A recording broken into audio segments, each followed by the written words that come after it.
So this week's Bible in a Year readings take us to Psalms, Haggai, Zechariah, and the middle of the book of Revelation. Psalm 137 reminds us of the trauma that Israel experienced in the exile.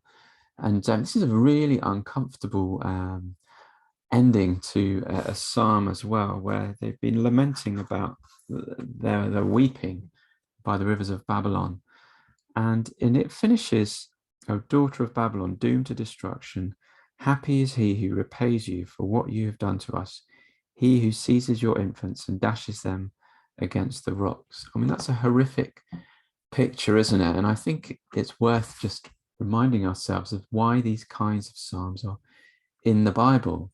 And one of their functions is, well, what do you do if you feel angry, if you feel hurt, betrayed? Do you just bottle up those feelings? Do you act them out? Well, no. What the Psalms do is it gives us a voice for these things that we perhaps feel like we shouldn't really feel. It gives us an outlet, and that is to bring it to God and let God deal with it. And that theme of the destruction of the daughter of Babylon carries on in our readings as well. Babylon is sort of seen as a representative of empire here, or an empire at war with the church, or fighting against the people of God, I should say.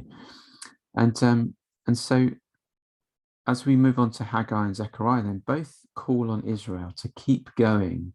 They're back after exile now. They're back in the land of Israel, and they're to rebuild their community, rebuild the temple as well.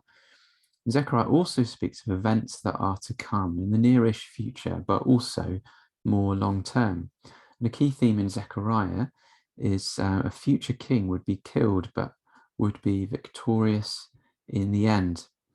And Zechariah is picked up quite a lot in the New Testament. So I'm sure you will have noticed or come across verses in the New Testament that we're picking up on Zechariah. Now, it's not an easy read, and there's a lot of apocalyptic language in here. There's also in Revelation. Now, Revelation 12 to 16 that are in the readings this week cover sort of a central part in the book of Revelation, and they speak of conflict between the church and evil powers and Christ. But they say that, well, Christ has won salvation. Salvation has come, but the end is not yet. There's a now and not yet tension that they are facing. And it's saying that there will be suffering, there will be persecution, but ultimately there will be vindication of God's people. And then chapters 15 to 16 touch on God's judgment against Babylon, Babylon inverted commas, and really meaning Rome at that point. But it's an encouragement for the people of God to keep going in the midst of persecution, and that one day in God's purposes there will be vindication. And those are the readings for this week.